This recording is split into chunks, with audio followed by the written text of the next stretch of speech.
Hi, this is Charles Hoskinson broadcasting live from warm, sunny Colorado. It's now time to talk about one of my favorite topics, all the things that cause our freedom of movement and society to break down, the lovely Corona. If you don't want another Corona video, opt out because that's what you're in for. I wanted to talk a little bit about data and models and game theory. So one of the things we are experts in the cryptocurrency space is getting people to do things. We get people to do things through incentives. Don't believe me?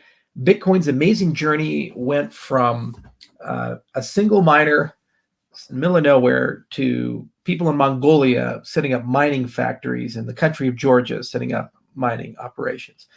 And that's good incentives engineering. And so let me share my screen. We finally have a goalpost, and we have this lovely article from the Associated Post. It says Biden aims to vaccinate 70% of the American population by July 4th. Okay, well, that's a goalpost. And why does he want to do that? Well, if you look at the CDC data, and this is the CDC tracking what are called breakthrough cases. So these are cases of COVID after someone has been vaccinated. So full vaccination, both shots, 2 weeks later. If you get sick, the CDC is very interested in that. So what do we have right here? We have this table, and it says, if you read it, 95 million people in the United States have been fully vaccinated against COVID-19. During the same time, the CDC received reports of vaccine breakthrough infections from 46 states and territories. The total number of breakthrough infections reported to the CDC are only 9,245 cases out of 95 million people who have been fully vaccinated in the United States. Now, of that, asymptomatic infections were about 27%. Hospitalizations were about 835 and 132 deaths. If you really think about that, 132 deaths out of 95 million people, probably the vast majority of those people had a lot of comorbidities and were already very sick. And asymptomatic infections didn't really do much for them. And the hospitalization, 835 out of 95 million. So that's statistically insignificant. You're looking at post-vaccination rate of infection of 0.001%.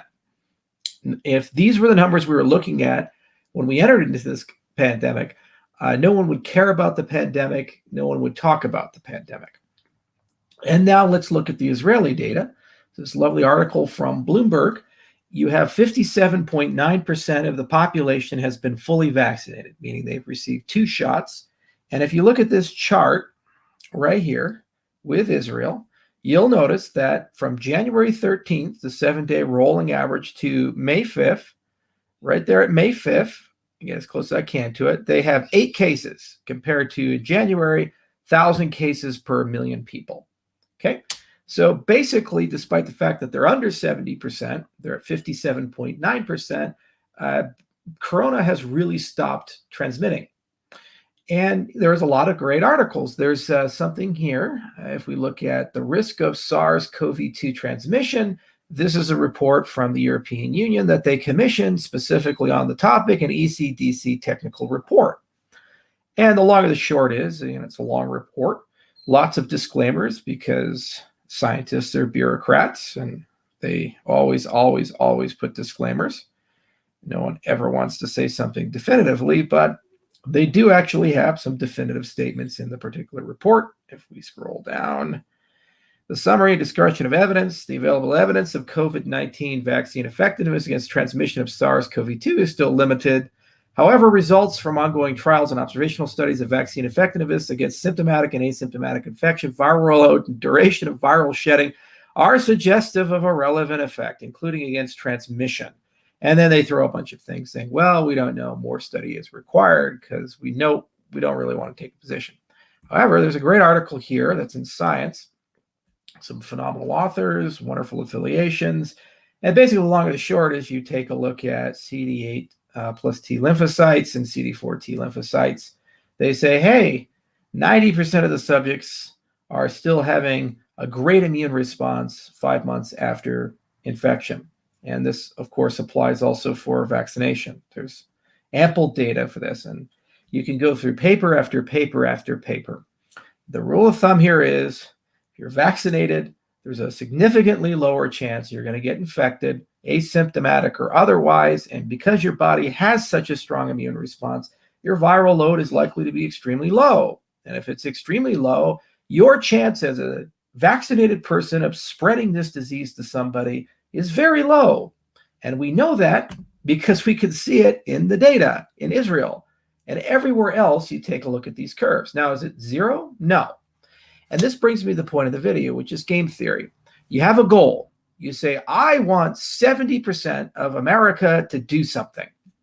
So you have two decisions to make. You can either give them nothing to accommodate your goal and say, of your own good and free will, being a great citizen, go and do it. But you give them nothing. If that works, why do we have mask mandates? If you believe Americans are just going to go and do this and do the right thing, why do you mandate that people wear a mask? Because you don't trust them to go and do the right thing. You don't trust them to do what you say to do. And so you, through the power of law, have to compel them to go and do that. Okay. The other category, which is you have to either use a stick or a carrot. Now, the stick is to say, by law, you have to go get vaccinated, or you lose freedoms if you don't get vaccinated, or you lose your job if you don't get vaccinated. The carrot is you get something for getting vaccinated, money or additional freedoms and so forth. Every place we measure it, we look at it, it's very clear that the vaccinated people are not problematic. Your chance of contracting corona from a vaccinated person is considerably lower than your chance of contracting corona from an unvaccinated person. We can say this with certainty, and any scientist or doctor that says otherwise is either an idiot or they're lying to you just straight out. There's no truth to that. And it's a fact because it just makes common sense. And we see it looking at the data of an entire country, in this case, Israel, observational studies, nasopharyngeal swabs measuring viral load, both when the clinical trial at AstraZeneca was going on, and later on through things that were done in retirement homes and nursing homes in Denmark and other places by the European Union, and every place we look. If your immune system recognizes something, there's a much higher probability it's going to eliminate that thing before it gets a foothold, and thus you'll have a low viral load, low shedding, and therefore a low chance of asymptomatic spread or symptomatic spread. That's a fact. We know that. So you want this. You want 70% of America to do something. So the natural question to ask is, why not just tell America, if you get vaccinated, it's over for you? Now, there's a chance that, yes, you're going to run into one of these 10,000 people that have been reported, symptomatic or asymptomatic, and yes, they'll spread it. But 9 times out of 10, actually much better odds than that, there's just no problem at all. And they're not going to spread it to you. So what you're doing is trading a high-risk group for a significantly lower risk group. And by increasing the carrot incentive of life goes back to normal, you can do normal things again, there will be an overwhelming demand of people that want to get back to normal because they have COVID fatigue. If you instead say to people, get vaccinated, but nothing changes for you, you still have to wear a mask, you still have to social distance, then really what you're basically going to have is what's occurring now in Israel, the place where they didn't do that. Look at Israel. They're at 57%, where 56% were given 2 doses, 59.8% were given at least 1 dose. The average is 57%. Only 8,478 doses administered today. When they first started doing this, over 100,000 doses were being administered a day. If you look at the United States vaccination numbers, we're at 2.1 million. We used to be over 3 million doses. And in fact, I believe there's a chart here. You can take a look. Let's see here. We can select a location. There was a chart. People covered. Maybe we can just go to the United States up here. United Arab Emirates. Here we go. Let's go to the United States. Okay. And you can see this nice curve. And tons of shots being given every day. The average is about 3 million, but you notice it's flattening. It's flattening for two reasons. One, vaccine hesitancy, and two, there's absolutely no desire or incentive for people to get it. One of the great lies that was told about this pandemic is that every single person's chance of death or a bad outcome with COVID is equal. If you're 90 years old, apparently it's equal to if you're 30 years old.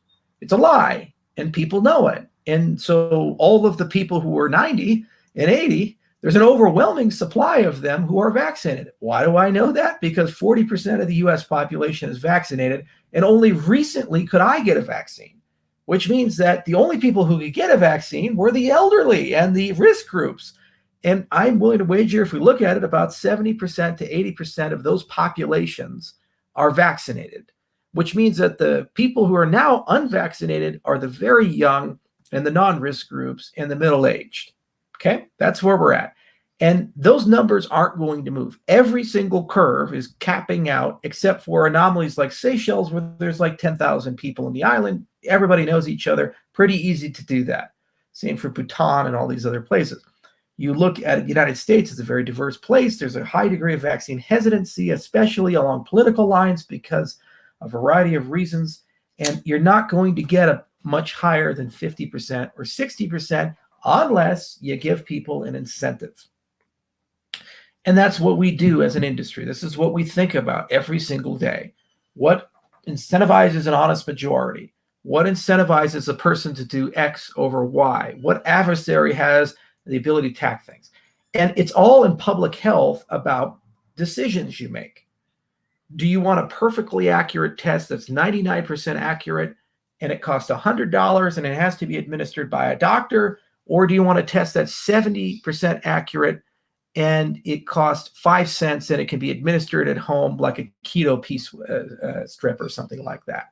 Which one would you rather have? From a public health perspective, it's probably much better to get the cheaper, less accurate test because you can give it to everybody every week and you'll catch 7 out of 10 cases with it. And that gets you a significant further along in managing the pandemic than the expensive test that only the doctor can do.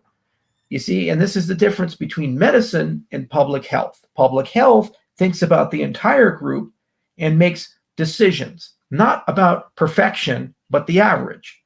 If I know with certainty that my chance is considerably lower of contracting COVID from a vaccinated person, I will 10 times out of 10 times trade out an unvaccinated person for a vaccinated person, even if it means I have to elevate my risk from the vaccinated group slightly higher, maybe another 1% chance. But I'm massively reducing my chance of getting infected from an unvaccinated person because those unvaccinated people are rapidly changing out to vaccinated. It's just that simple. And you say, but Charles, what about the variants? What about all these other things? Well, the variants exist here, guys. They exist in the United States. They exist in Israel. They exist everywhere, okay? And when you look at observational studies, all things considered, variants included, it looks like we're doing a pretty good job of managing it, and the vaccines are not having very many breakthroughs. If the variants or a strain materialized that was problematic, you would not see just 9,245 cases when you vaccinated 95 million people. And if you have resistance to a slightly related strain or variant, it's very likely you'll have some degree of natural immunity and resistance to the mutation. Why? Because human beings have had to deal with this throughout all of our entire lives as a species. And if our immune system was so fragile that a simple mutation in something completely eradicates all of our immunity or resets the entire clock, we would have been already eradicated as a species. We couldn't have survived and we would have never recovered from any of the pandemics of the past. Okay, so a vaccine in the current setting is sufficient. And all the data and evidence we're seeing is great for that. Now, it's not to say at some point mutations will get to a point where it's not. And that's why Moderna and Pfizer and others are creating booster shots. And there's a plan to link them into the flu regimen. But if this is the goalpost, I'm going to tell you right now, I'll bet $1 million it will not be reached unless you give something to somebody or you use the heavy hand of government to punish people if they don't do it. And that's a policy decision that has to be made. This is the point of public health. And it's something that people are missing. And it just blows my mind throughout this entire pandemic is everybody is an expert in immunology. Everybody's an expert in vaccinology. Everybody's a doctor. Everybody's a public health professional. Yeah, not too long ago, I posted a video, and the video contained a scientist, she's a PhD in England, who presided a meta-analysis of 13 studies for the use of a particular drug that shall not be named, because apparently you get taken down or labeled as false news for it. And the 13 studies showed that this drug was efficacious against COVID. Relatively high degree of efficacy for the reduction of mortality. Contrasting that study to the one, the WHO, that said the other thing, the WHO study was not peer-reviewed and highly flawed, and they went into detail, exhaustive detail, over a 5-minute period in the video about why there were flaws in that study. Meta-analyses are specifically for public health things. You take the preponderance of all the evidence that you have available, some good and some bad and some ugly, you put it all together and you make a decision. And, everybody's different, genetically different, metabolisms are different, circumstances are different. Even if you have the same genome, the epigenome is different. So, okay, maybe it works for Bob, but it doesn't work for Jane. At least you have something there. And if it's relatively safe, why not try it? For example, vitamin D. And what's just blown my mind throughout this whole thing is just how ready people are to defend incredibly bad or short-sighted policy. And guys, there are consequences to this. It's devastating. We're a global company. We operate not just in the United States, but we also operate in Africa. And when it's an inconvenience for me in Colorado, Wyoming, it's life or death for somebody in India or in Ethiopia or in Rwanda or Uganda and other places. I live in a country where I can't get a clear answer why Novavax has not been approved. Just don't understand it. The data is there. It's very clear. It's safe and efficacious. We're all just waiting for bureaucracy. We're in a pandemic. Our lives have to be put on hold. The only thing that matters in society, not our faith, not our freedom of movement, not our economic freedoms and liberties, is the prevention of a disease that we're told is the worst thing ever has happened in America, worse than World War II, worse than anything else. It's the worst thing that's ever happened. And yet one of the cures to this disease, a vaccine as effective as Pfizer and Moderna, is being kept off the market artificially while we wait for bureaucracy to come through for the US clinical trials to confirm what the UK clinical trials, which were conducted with the same standards and the relative same amount of people, already know. I can't be told why that's the case. I just don't understand it. Okay, well, the stockpiles of Novavax then, could we at least go call up India, where hundreds of thousands of people every day are contracting the disease and thousands, if not tens of thousands, are dying every day, and give them that vaccine then? I'm sure that could be more than happy to receive it. Nope, can't do it. Okay. We took Johnson & Johnson off the market because there was a 1 in a million risk of blood clots. Put it back on the market. You know what our great lords of policy did? They stuck a little label on the side of it saying, warning, may cause blood clots for certain cases. Okay. And all that did was just massively increase vaccine hesitancy, create confirmation bias for those who don't already like these platforms, and now create a situation where no one wants that particular vaccine, even though its chance of blood clots is 1 in a million. You give everybody in America, 300 people get it. That's an effective thing, given that 500,000 Americans have already died. Well, why not just take the thing off the market, ship Johnson & Johnson to India then, and ask the government, are they okay with 1,200 blood clots happening to vaccinate their entire population? No, we can't do that. That's where we're at. We're not making public health and policy decisions properly, and we're setting unrealistic goalposts, and there's no understanding of incentives, and there's no intellectual honesty in any of these debates. I'm being told now by the National Park Service there are certain cases in a national park that I have to wear a mask, fully vaccinated outdoors, in a forest. There's no science at all behind any of these conversations. This is madness. It's absolute madness. The longer this happens, the more economic damage it does to the developing world. The more economic damage it does to them, This is the difference between someone having food on their plate and not. Again, go to the New York Times and Google COVID starvation New York Times, the very first article that comes up. Over 200 million people, as a direct consequence of the economic shutdown, will be pushed the next 12, 24 months into acute hunger. Millions of those people, mostly children and elderly people, will starve to death. It's not a game. This is not a person wanting to go to Applebee's and go get their little Mai Tai or go to their favorite bar and party with their friends. This is reality. When you do these things, millions of people will, over a period of time, die in one of the most horrible ways possible. They will starve to death. No food on their plate. This is not because farmers are contracting COVID and they're unable to produce food. This is because there are consequences to shutting the global economy down. And when you do that, it's devastating. And before you say, but look at how bad things are in India, that's a public health failure. It was a failure for proper quarantine. It was a failure for proper contact tracing. It was a failure despite the fact that they're one of the largest medicine and vaccine manufacturers in the world to be able to field and manufacture these things, even though they had 12 months head start. It's a failure of global policy. It's a failure of the WHO. It's a failure of the way we buy vaccines in the world.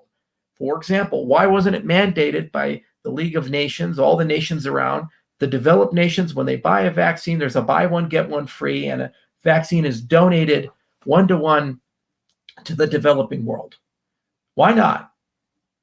Why are we profiting from this? Why does Pfizer get to charge $35 a dose? Why does Moderna, when I paid, the taxpayers in the United States paid for this drug, by definition an orphan drug, why do they make $30 a dose for these things? Why haven't we nationalized these vaccines, open sourced these vaccines, and made them available to all? Why, after 14 months of dealing with this, we haven't fixed the supply chains at all? It's a lack of global leadership. It's not COVID that's causing this. It's incompetent leadership and a lack of understanding of incentives and honesty. And I'm just damn tired of it. I'm so damn tired of it. And I'm so tired of people who have spent exactly zero effort trying to actually understand what's going on and seeing how these things are happening. Just babbling over Twitter, Reddit, Telegram, as if they're the world's greatest experts, and then attacking anybody who disagrees with them and saying, you're not a doctor. Gentlemen and ladies, doctors have been silenced. I have talked to so many doctors about this, and we asked them, when will the pandemic end? And the response is the same. I don't know. I'm not a politician. This is not a medical problem anymore. It's really not. If you think it is, you tell me why this is an issue. I can live with that. You can live with that. And we already know how to make vaccines relatively rapidly, and we have a pretty good genomic surveillance worldwide system that's getting us enough data that we can keep a pretty good eye on the variants. And I have absolute confidence that we will, every 6 to 12 months, be able to deliver booster shots that will maintain this. And we can roll it into the regular flu shot regimen. And you know what? Paper after paper after paper are showing us that this immunity is relatively durable. This is normal life. And now that we're here, the question is, how do we get here for everybody? And if that's what Biden wants to do, what you do is you say, if you get there, life goes back to normal for you. But they won't do that, because this has nothing at all to do with solving a public health crisis. This is encroachment of government control over every aspect of our lives. 9/11 happens in the United States. Horrible event. And now airport security is forever changed. For 20 years, it's been terrible. And we were always told it's going to get better if you spend $80 and get TSA pre. It's a little better for you. It's still quite invasive. We built this gargantuan spy state and invested tens of billions of dollars every year into collecting everybody in the whole world's information to prevent the war on terrorism. By the way, it's never won. 20 years later, we're still fighting it. There's still troops in 100 countries. There's still intelligence agencies collecting information about everybody. Nothing changes. Do you think for a moment that all of these emergency things that have been put into place are going to just disappear overnight because we hit this target? And by the way, we're not going to hit it. It's not going to happen because there's no incentive for it to happen. And if it was going to happen, why didn't it happen in Israel, where there's very strong government pushing and it's a small homogeneous population? It's a crazy target. So my concern is that this is not going to go away and it's here forever. I've waited very patiently for the vaccines. I took the vaccine. I've taken both doses of the Pfizer vaccine. I've been exposed to people who have coronavirus. I've never in my life tested positive on a test. I take my vitamin D, I take my zinc, I take cordyceps and reishi mushrooms. I have a good portfolio of supplements that I take. And despite the fact that I've been directly exposed to people in the household with coronavirus, I never contracted it. Okay? Because I'm like most Americans, it's not a problem for me. And now vaccinated, it's definitely not a problem for me. Yet, here's where we're at. Still have to wear a mask. People still treat me like I'm contaminated. I still have elderly people avoiding me, crossing the street so that they don't walk by me. There's still fear, a pathological hysteria about this mythological disease that will kill every single person it touches. And if it doesn't kill you, leave you so destroyed and ravaged that you'll wish you're dead. And I'm just so sad that we cannot have an intellectually honest conversation. It's just impossible in this modern environment. It's so polarized. When I talk about this stuff, I have a political group of people who are saying, yeah, fuck the lockdowns. And the minute I mention the vaccine, they say, oh, you agree with Bill Gates and you want to kill all of us and sterilize all of us and so forth. Well, okay, me and the other, let's take a look here. 1.21 billion fucking people. Come on. So if 1/7 of the goddamn world has it, I'm thinking it's probably not as bad as you guys are making it out to be. Come on, let's be honest here. No one can actually tell me what's going to kill me. I'm healthy. Fertility's the same. Sperm count didn't go down. Labs are exactly the same. Genetically, I'm actually younger than my chronological age. It came back 28 instead of 33. So what exactly did the Pfizer thing do to me? Oh, some unforeseen side effect that's deep into the future, which we can't quantify. Okay, so if I get cancer 20 years from now, the anti-vaxxer people say, see, we told you so. That cancer was caused by the Pfizer. I know it. And that's why I didn't get my shot. Great, you're getting nature's vaccine. You're one of the unlucky ones who will contract it at some point. It's a respiratory virus. We all get it. And when you get it, just like me, you have a pretty good immune response, and the odds are you'll be okay. And if you get reinfected, the odds are it'll be mild, even if it was severe in the beginning. That's what every single data point we're told says. But we can't be intellectually honest about that, because the other side is saying, even vaccinated, you're still a threat. Even vaccinated, nothing changes. Even vaccinated, COVID is the worst thing ever. Religion has to shut down. Commerce has to shut down. Fuck everybody in the developing world. We don't care if 2 million, 3 million, 4 million people starve to death, because I guess they're brown people. And the white people are the ones that matter, even though the people saying this are from the social justice crowd and the racial justice crowd. Why am I the guy who cares about them? I'm supposed to be the evil libertarian who doesn't care about these things. Yet I recognize full well that the people who will die from this are the most vulnerable and the least able to deal with this economically. But then the people who claim to care about those people and take care of those people, they just don't give a shit at all. It doesn't matter to them. They are incapable of acknowledging that there's more to this debate than annoyance of having to wear a goddamn mask or annoyance over unfilled tables at a restaurant or something like that. They don't seem to understand we live in a global economy. They don't seem to understand that the things that we do in America do impact Africa and the rest of the world. And the policies we have here impact everybody else. They also don't seem to understand that there's an enormous psychological damage to people, enormous trauma to people. You can't do this to children. You're denying them a good education. You're denying them socialization during the formative moments of their lives. And you're putting humongous economic stress and physical stress on families, which has already caused a humongous increase in suicide, domestic violence, and overall trauma to family units. And then everybody just gets apathetic, conspiratorial, angry, polarized. and the society starts breaking apart. Faith in institutions starts decaying. When we're still saying that in a national forest, you have to wear a mask outdoors, millions of acres around you, trees around you everywhere, mountain vistas, and you got to wear a goddamn mask. People start saying, this government is incapable of being honest to me. And if they're not honest on this, they must not be honest on anything else. So maybe they're wrong about nutrition. Maybe they're wrong when they said that this event happened or that event happened. You're pushing people into polarized conspiratorial thinking by doing these types of things and not having a real and honest conversation with people. And why am I being demonized on all these things? Did you guys read Apollo's Arrow? One of the few books written about this during the pandemic from a very qualified person. Did you take the MIT course on COVID? 12 great lectures from top people. Have you been looking at the data and the readouts day by day? Have you been reading the FDA reports? For example, the vaccine reports for emergency use authorization. Be fucking intellectually honest for once in your goddamn troll lives. Did you actually put in the work? Do you actually know these things? Let's be real about it. And if you are a medical professional, be intellectually honest about proportionality. If you are looking at these numbers right here as a physician, public health official, would you honestly be concerned that this is your number one priority to an extent that we have to traumatize our entire healthcare system and society?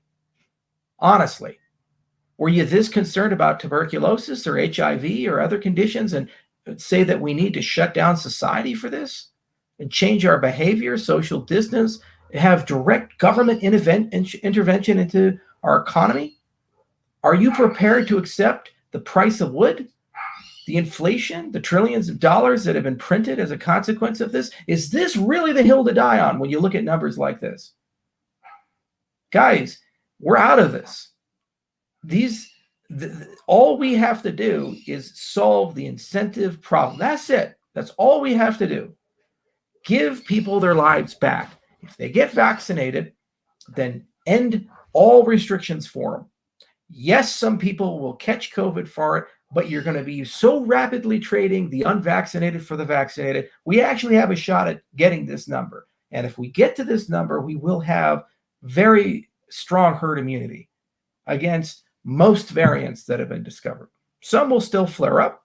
Good genomic surveillance will give us a head start on that. And we roll this by fall, winter into the flu vaccines. And then year by year, the immunity builds, the collection of variants that are problematic reduce, and it's over for America. Then we can focus on the rest of the world, and we can make sure that the rest of the world gets this resolved so that they don't have the disasters that we're starting to see in the developing world.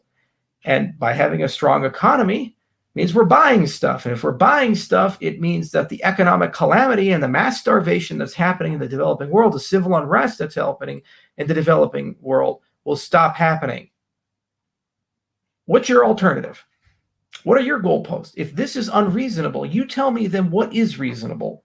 What happens when we stall out like Israel did at 57%? You tell me, what do we do then? Do we just start firing people who don't get vaccinated? Do we just start creating a pariah system and we force people to wear a red vest who are unvaccinated and have a two-tiered system in society? Do we tell the unvaccinated people they have to pay a higher tax rate? What do we do? And what happens when you've already gotten it? Is that person a different citizen? You're telling people who have been infected and recovered to get vaccinated and treating them as if nothing happened. And that's just wrong.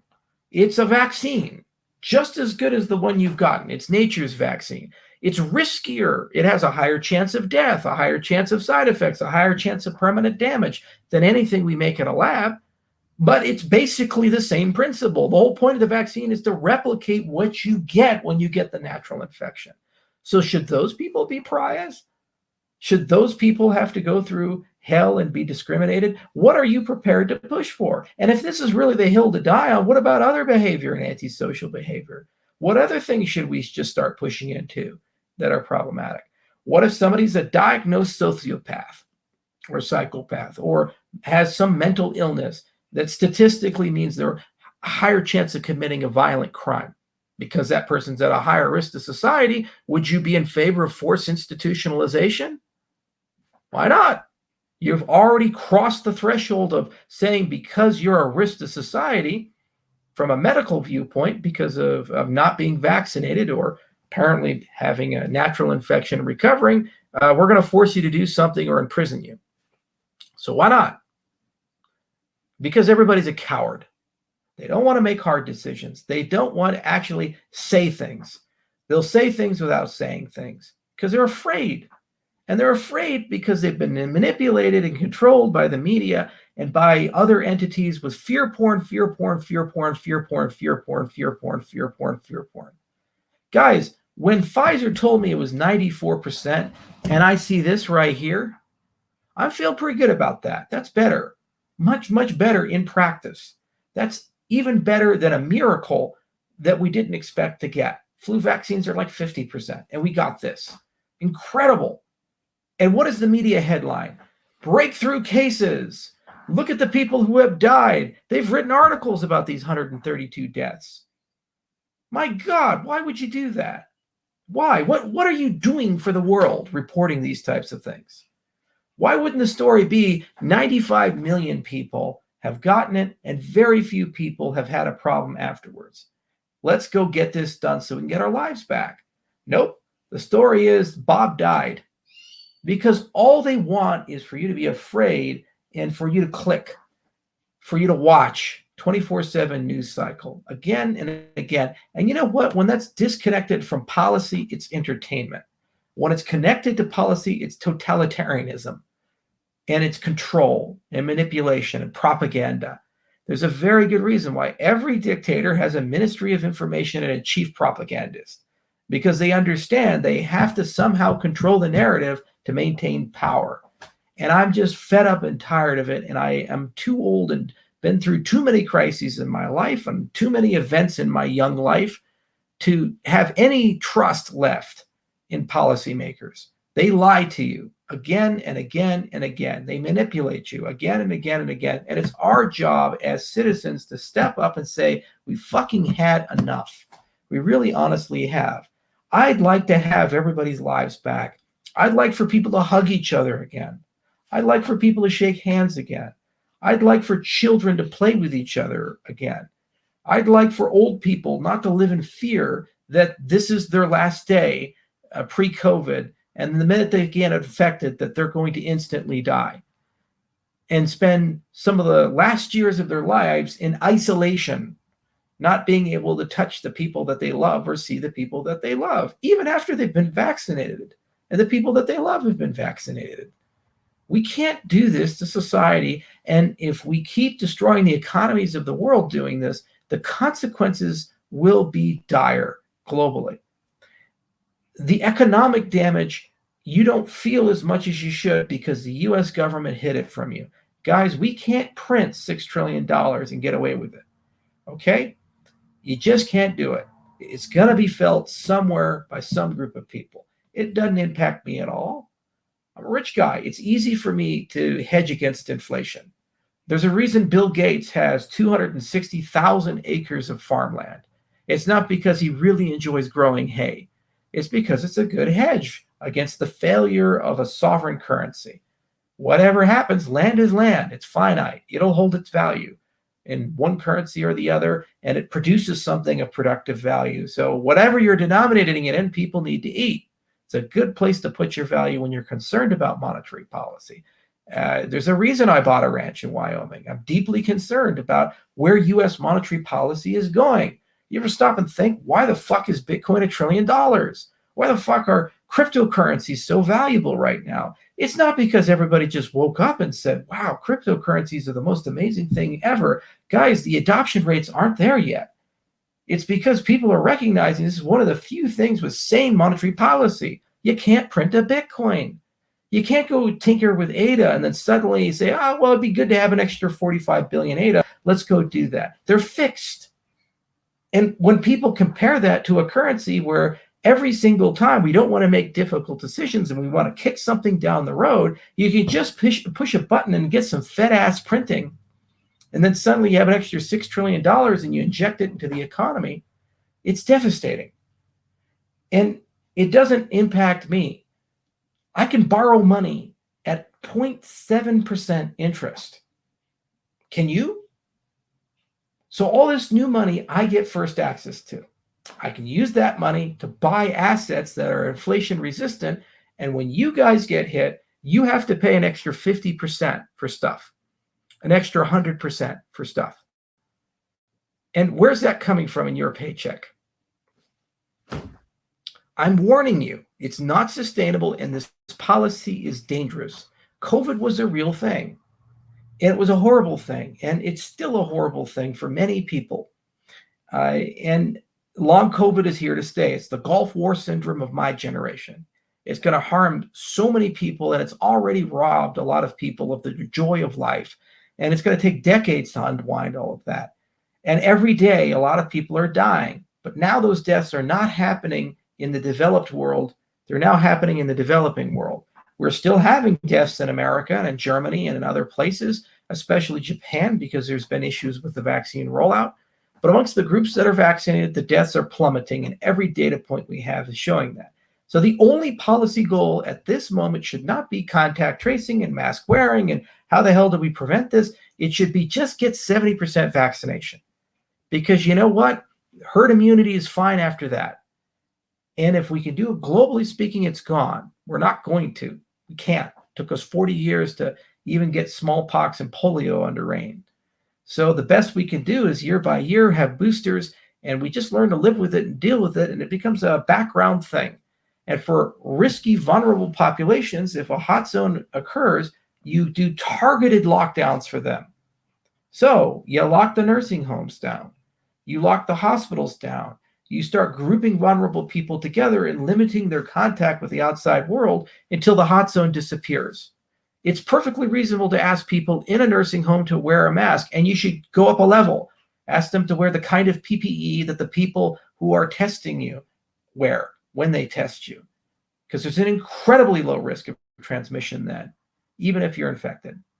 Okay, so that's reasonable. What's not reasonable is to do what we're doing to society, traumatizing our children, harming our families, destroying our religions, ruining our economy, and ignoring the economic damage this is doing to the weakest people in the world, and then putting us in a position where we live in constant fear of each other and in society. And I'm sorry, the media is culpable in this. And if you are on the other side of this, you really need to take a step back and think about your goddamn priorities in life and get off your self-righteous, pretend science viewpoint. There's no science behind your viewpoint at all, because it's not settled. The best people in the world can do is write a damn report like this that basically says, okay, it probably reduces, but we don't know. More study is required. And this is from the European Center for Disease Prevention and Control, the whole goddamn European Union coming together. Nobody knows. So the best we can do is just look at what we got and react to it. And the best we can do is say, do you want to have a wholly vaccinated population or an unvaccinated population? And you know what? Looking here, I feel pretty damn good about a vaccinated population. Every data point in the entire world agrees with that viewpoint.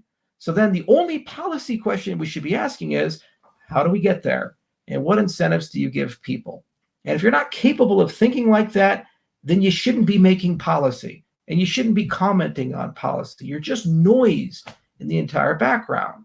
And if you'd like to learn more about how to think properly, there's a great class to take. It's from Scott Page. He's had it for 12 years. It's called Model Thinking, and it covers economics, and it covers all kinds of cool things. And it talks you how to think about segregation and pure effects and aggregation and decision models and modeling people and linear models and tipping points and diversity and Markov processes and Lipinov functions and path dependencies and random walks. And you can have tons of fun learning about all the tools of model building and decision making. And it's a great entry point. And there's a wonderful companion book with it. And there's great data science courses as well that are on Coursera that can help you actually break down and analyze these things and understand what the hell do they mean. And I've pointed out in prior videos courses that are free. All of these things are free. They're on MIT that actually talk about immunology and coronavirus and other such things.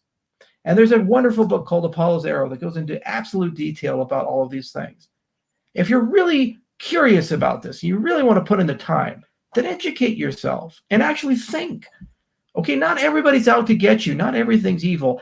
I don't think COVID was some manufactured crisis that some cabal of Bilderberg people put together to take all of our freedoms away.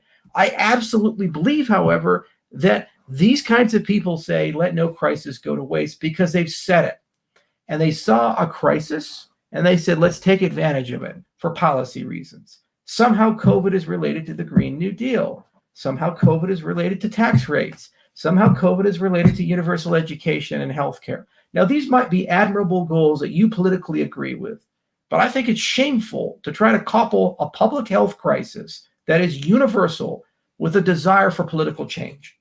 They're separate issues. You shouldn't couple them. And when you do, you kill people, because the people who disagree with the things that you say will not consent. And when they don't consent, they inadvertently harm other people. We can all agree to that. It's a universal truth, and it has to stop.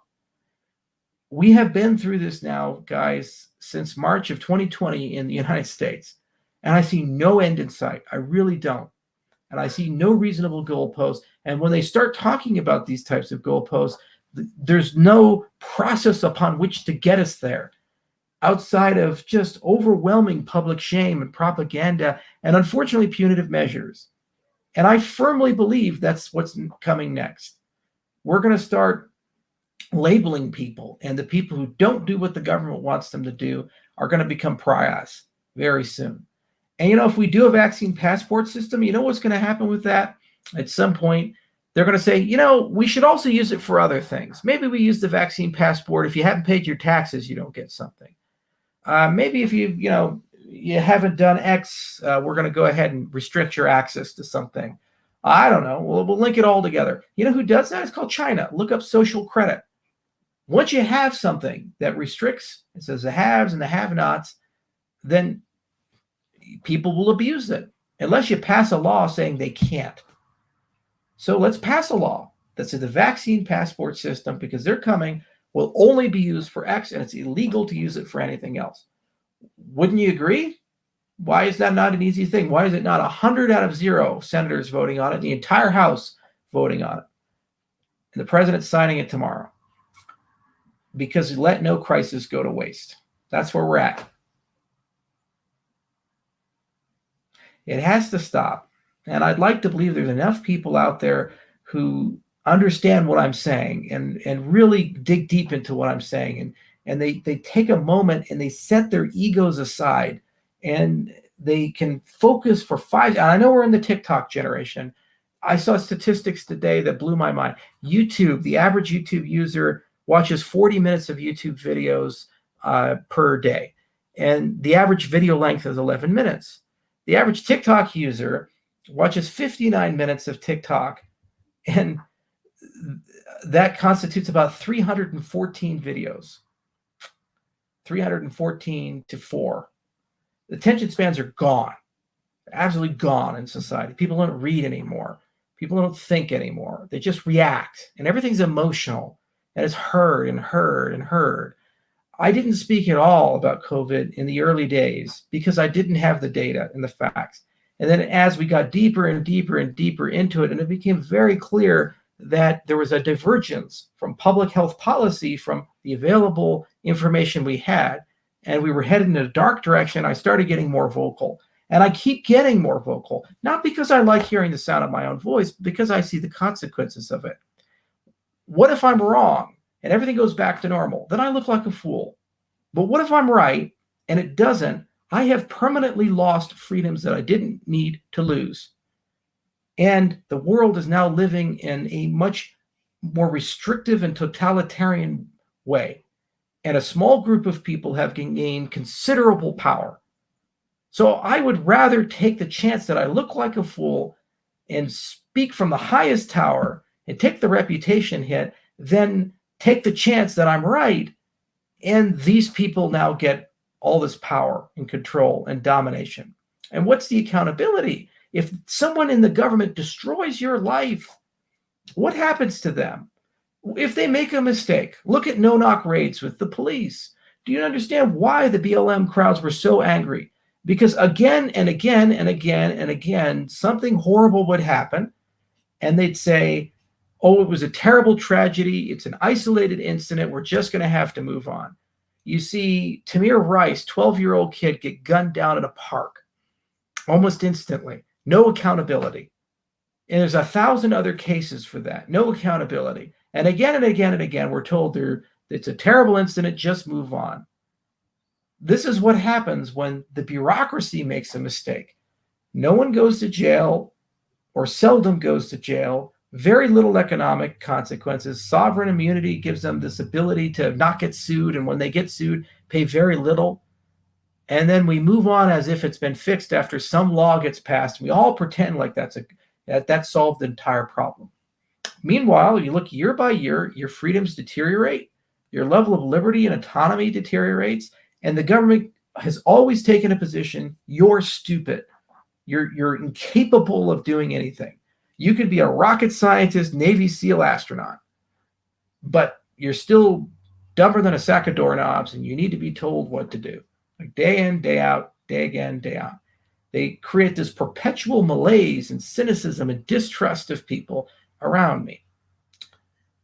I can't tell you how many people under the age of 30 really honestly believe that everybody in America is stupid, and honestly believe everybody in America, if left to their own devices, would have trouble finding oxygen to survive on. Meanwhile, every place I go, I meet amazing people, talented people, people that if a zombie apocalypse happened, they'd be able to survive in the hills. People that can build a house with their own two hands. People that can cure diseases. People that treat the sick. People of great faith and wisdom all around me. America is an amazing country.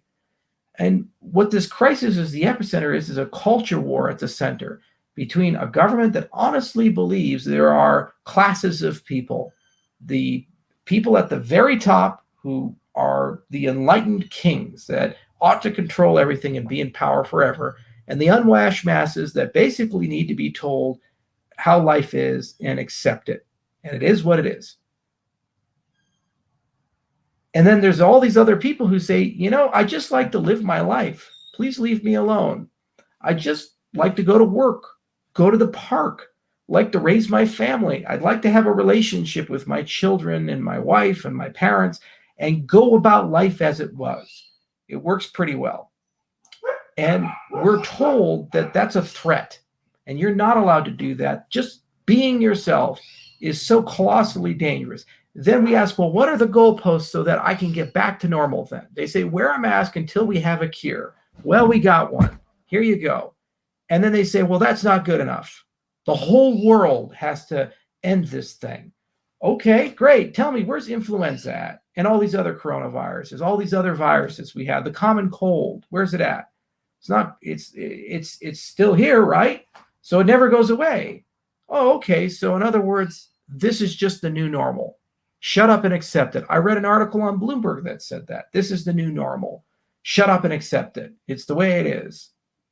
I'm not going to. And I'm going to keep speaking out against it every fucking day and being an annoying asshole about it day by day until we get some goddamn political resolution. And you know what?